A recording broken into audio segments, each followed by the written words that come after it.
மேல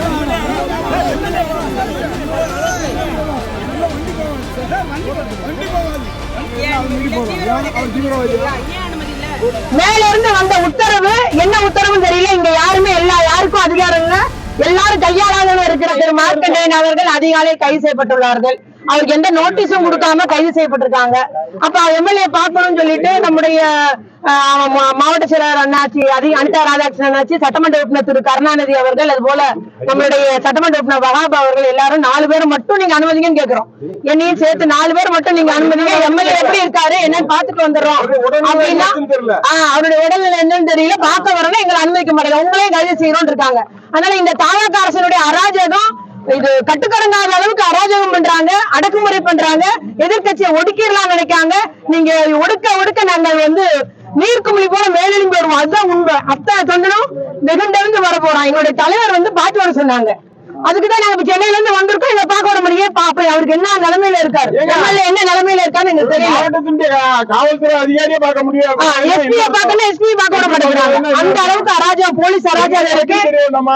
மேல இருந்து வந்த உத்தரவு என்ன உத்தரவும் தெரியல. இங்க யாருமே யாருக்கும் அதிகாரம் இல்ல. எல்லாரும் கையாளாக இருக்கிறாங்க. மேல இருந்து உத்தரவை பின்பற்றுறாங்க. பேசாம விட்டுருவாரா? தொடர்ந்து பேசுவாரு. அவரு தீவிரவாதி போல கைது பண்ணி வச்சிருக்காங்க. காலையில போன் கொடுக்கலங்க, சிசிடிவி முன்னால உட்கார வச்சிருக்காங்க, உதவியாளரை பார்க்க விடல, வழக்கறிஞரை பார்க்க விடல, எதுவுமே பார்க்க விடாம அவர் ஒரு தீவிரவாதி போல. என்ன தீவிரவாதி அவரு? நீங்க இதா பேசிட்டார், வாய் தவறி பேசிட்டாருன்னா வழக்கு போடுங்க, ஒரு நோட்டீஸ் கொடுத்து. அதே போல எப்போதும் ஜிஹெச் கூட்டு போவாங்க. இங்கே டாக்டர் வர சொன்னாங்க. என்ன புது முறைன்னு தெரியல. அப்ப சட்டத்தெல்லாம் கையில எடுக்கிறாங்க. இந்த மாதிரி ஒரு அராஜகம், ஒரு ஜனநாயகத்தை கால போட்டு மிதிக்குது. அதே போல பாத்தீங்கன்னா அவங்க எம்எல்ஏ ஸ்ரீகண்டம் மேல பாதிக்கப்பட்ட பெண் அத்தனை கம்ப்ளைண்ட் கொடுத்தாங்க, நடவடிக்கை எடுக்கல. இது ஒரு வழக்கு கூட போடல, விசாரணை கூட பண்ணல. ஆனா எங்களோட எம்எல்ஏ ஒரு வாய் தவறு இதை பேசுனதுக்காக எடுக்கிறாங்க. நீங்க வழக்கு போடுங்க, சந்திக்க தயார் சட்டப்படி.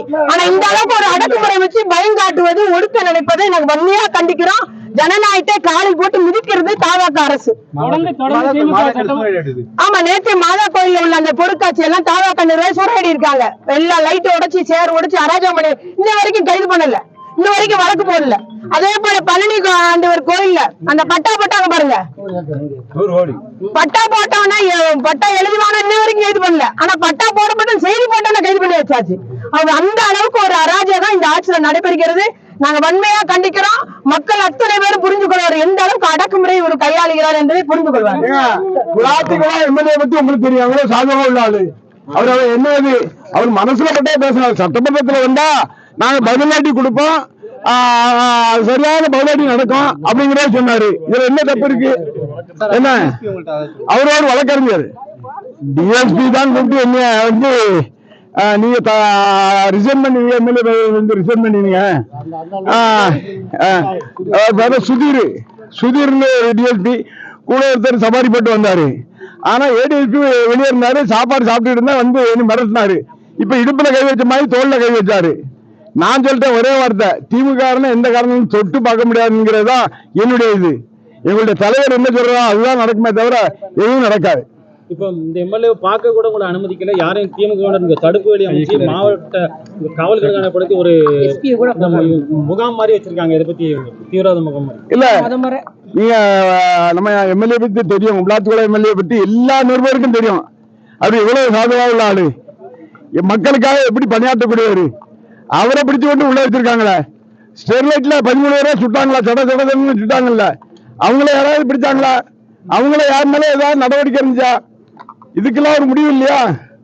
அந்த முடிவெல்லாம் காண்பதற்காக தான் நாங்க சட்டமன்ற உறுப்பினர் 4 பேர் மட்டும் போய் பார்க்கிறோம். ஏன்னா அவருடைய மனைவி எங்கள்கிட்ட புகார் சொன்னாப்புல, இப்படி என்னுடைய கணவரை கூப்பிட்டு போயிருக்காங்க, என்னாச்சுன்னு தெரியல, அவருக்கு எந்த பாதிப்பு வந்து தெரியல. ஏற்கனவே அவர் சுகரு அது இதுன்னு மாத்திரை சாப்பிடுவாரு, முதுவலிக்கும் மருந்து எடுத்துக்கிட்டு இருந்தாரு. இப்ப ஏற்பட்டவரை இப்படி கூட்டு போயிட்டாங்க அப்படின்னு அவருடைய மனைவி எங்களுக்கு போன் பண்ணி சொன்னாங்க.